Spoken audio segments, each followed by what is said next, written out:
I'm here in Las Vegas for the 2026 Consumer Electronics Show, otherwise known as CES. And this is where brands both big and small come to show off their latest and greatest technology. So join me as I, for the first time, go onto the CES show floor. Let's go see what we can find. It is quite busy. I'm here at the convention center. The convention center actually was just recently redone. So I guess it's brand new. This is the first big event being held in this convention center. CES is overwhelming. There are thousands of booths, most of which you'll never care about. So I filtered this video down into 3 categories. The camera gear that you've been asking about, digital health tech that's actually evolved, and some wild robotics that were too cool not to show you. Here we go. This is another big brand for me, or for you guys, Hohem. So they're gimbals. This is the iSteady MT3. Really great for phones, but it's also versatile enough that you can put a bigger mirrorless camera on it as well, or even like an action camera. So this is actually brand new by Hohem. It is a SSD, or a storage device. It is super lightweight. Like, it looks metal, but I don't know if it actually is because it's so lightweight. But it has, oh, that's nice. It's you can fold it in and out.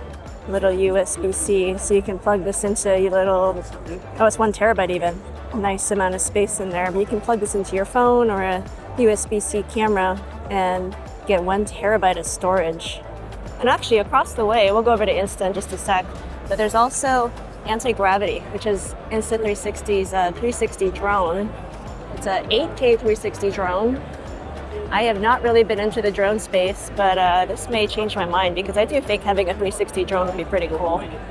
Got my little Polaroid printed. So the Ace Pro 2, you know, talked about it before. There are a lot of accessories for it, including that Explorer grip.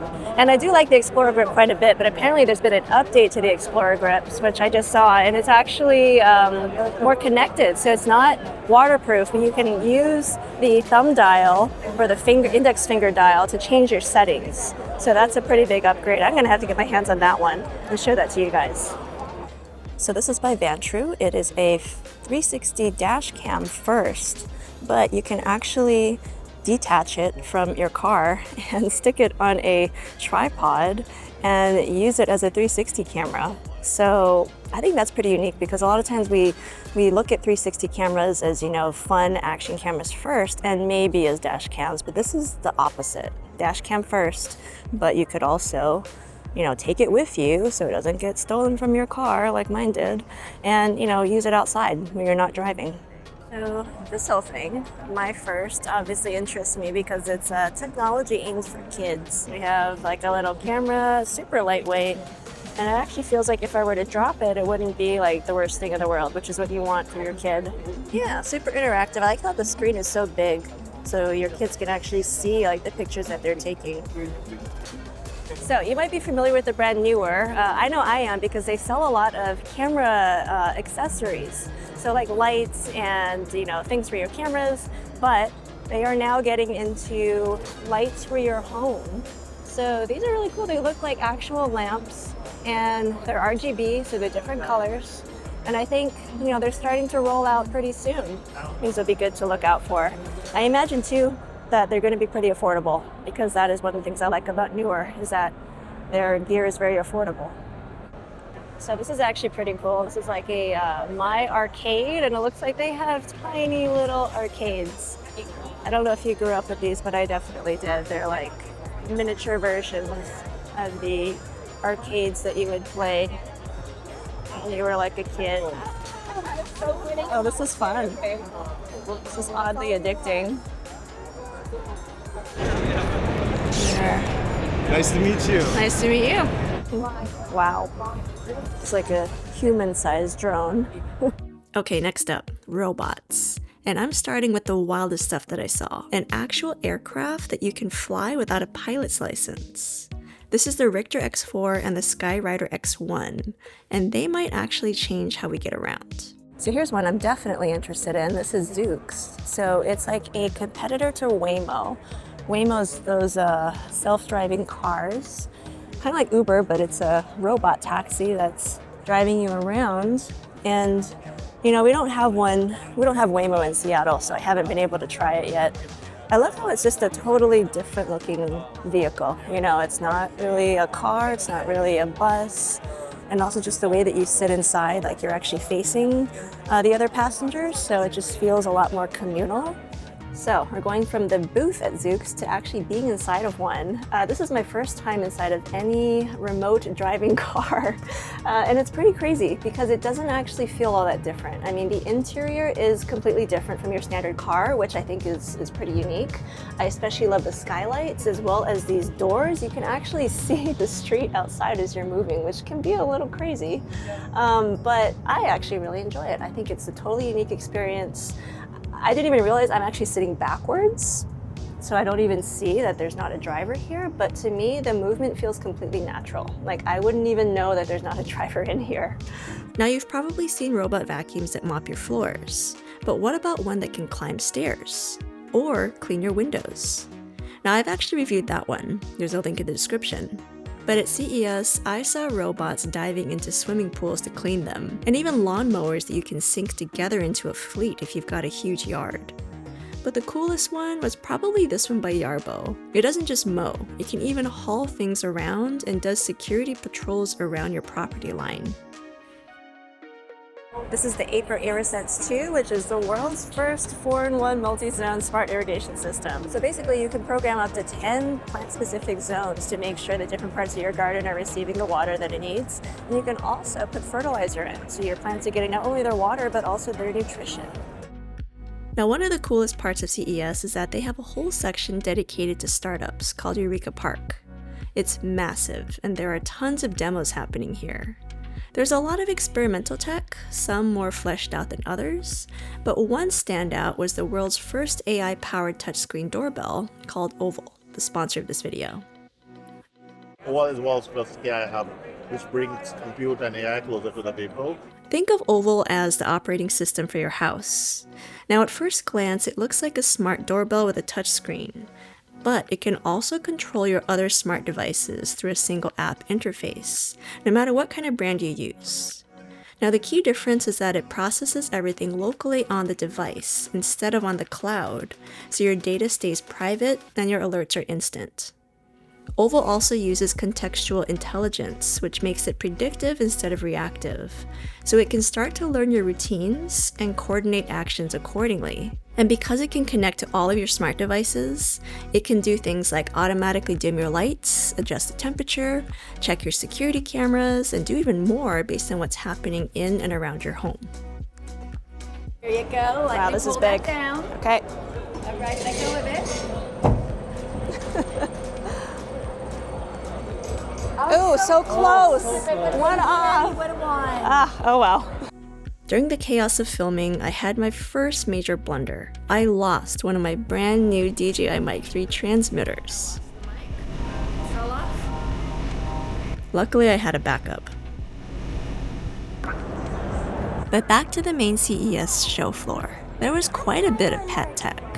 Everything from smart trackers and companions for your real pets, as well as robotic pets if you don't have a real one, and pet accessories of all kinds, like ultra-filtered water bowls, automated feeders and dog and cat doors, and even this self-flushing cat litter box.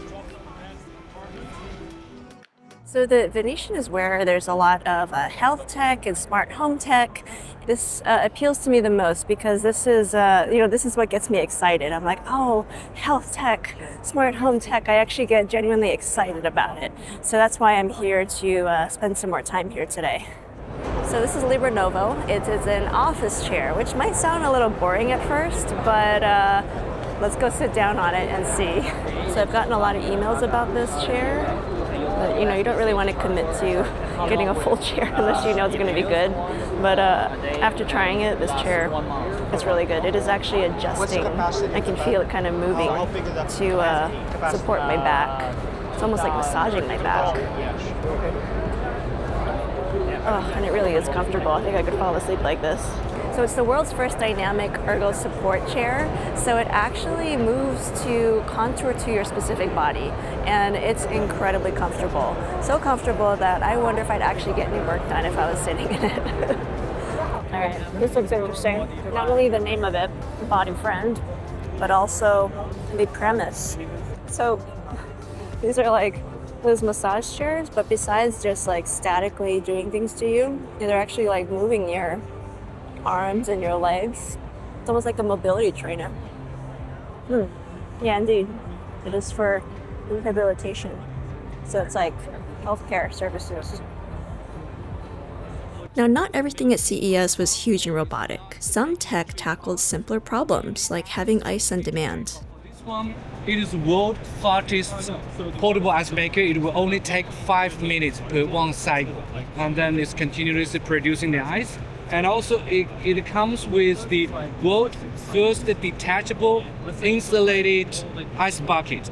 So you can keep the ice cold for up to 4 hours without the power. And it's kind of saving the electricity. Now, fitness gear also had a massive presence. I saw treadmills built for marathon training that simulate actual race courses like the Boston Marathon, plus desk treadmills and even dog treadmills. Speaking of health, smart rings. RingCon previewed their Gen 3 flagship and also a blood pressure monitor. But the most interesting sleep device I found wasn't exactly a wearable, or at least it wasn't one that you wear all the time. What if you could recharge and take a nap in like 5 minutes? That's what this does. It's called the Relaxonic cover, and it uses ultra-high frequency and heat to give you all the benefits of high-quality rest in a short period of time. It was incredibly comfortable, and I felt quite recharged after just a few minutes of trying it. So this brand I am quite interested in. I actually saw this the first day I was here, and I've been trying to find it ever since. It's kind of tucked in the back, but they're a smartwatch brand. One of the, I think, the more affordable ones. And another reason why I'm now interested is also this Hyrox. It's a workout competition and style that I've recently been introduced to that I'm very, very interested in starting. So this is also calling to me. So let's go check it out. So yes, Amazfit, I had a good conversation with one of their sales reps over there. Kind of went over the whole product line with me. So they do focus mostly on smartwatches, and all of their products have a Hyrox training mode, which I think is pretty cool because Hyrox is kind of a newer race that is kind of more cardio based and like interval cardio mixed up with strength training as well. So anyway, that's a whole topic in and of itself. But their main product are the fitness watches, but they're also branching out into other types of products, including smart rings and like a sleep tracking band. They are coming out with smart glasses at some point, and they're also working on like a food camera that helps you log your food. And so the food camera is the one that's furthest down the roadmap. But yeah, I'm really interested in their whole product line. So yeah, more to come on them. So within the Amazon space, the product that caught my eye the most was a wearable called Bee. They were just acquired by Amazon very recently, like they said February 2025, and they are coming to market on Amazon.com in the spring, so very soon. But it's a wearable that is really simplistic. It's just a modular piece, and its main thing is to listen to audio inputs. And so based on that, it does some AI computing, and it can do things like summarize your day, just pick up trends throughout your life. So it's not quite like your standard health tracker, although it can integrate with things like Aura and your smartwatches and things like that. So the idea is that you always have it with you, and based on what it hears, it can provide you insights with your life. And so I always thought that was interesting because the wearable space is so huge right now, and Amazon, they have tried to get into wearables before, but as far as I can tell, nothing has really stuck with them. So I guess this is their way of trying to get into wearables again with Bee. So I tried my first smart glasses of this conference. I know that there's probably going to be a bunch more coming up, but XReal, they do AR display glasses. So they're not exactly like the Ray-Ban Metas, like they don't have the camera built in. The whole idea with XReal's glasses is to plug into a device via USB-C and be able to see whatever is on that device in the glasses. And it was really high resolution. They seem really lightweight. So they are a nice option if you're looking into the AR display smart glasses. I also tried on a pair of language translation glasses by Leon. So yes, I tried out the translation glasses and they actually fit really well. That's always like my number one question for glasses. Are they going to fit my nose? Because a lot of times they don't, but those fit perfectly. And it's really nice because you just see like the little translation display. So you do have to read, but it was translating very fast, very accurately. That's going to be a game changer for travel. So here at CES, they also have a small section that is food technology. And so one of the first ones I'm seeing here is like this Wand Chef. So it's like an AI microwave. It has sensors inside to recognize what you put inside of it automatically and, suggest cooking times. There's also a touchscreen up front so you can select from recipes and kind of tell it exactly what ingredients you put inside. Then it adjusts the cooking time based on the ingredients inside of it. So since these are my final few hours at my first ever CES, I thought I'd give some closing thoughts about what it's been like. So first of all, it has been very, very crazy up until like right now. This is like the least crazy and the most calm it's been because it is the last day. Many people I think have already left. And so I was counting on these last couple of days to feel a little bit more comfortable because for the type of networking that I wanted to do here and the in-person like meetings and getting demos of products, this is definitely more my speed. But yeah, that I think has been the most valuable thing is just like to see a lot of these products in person, to meet with brands in person. Some of these folks that I've met with, I've been talking with through email for years. And so finally getting to meet them in person has been so valuable.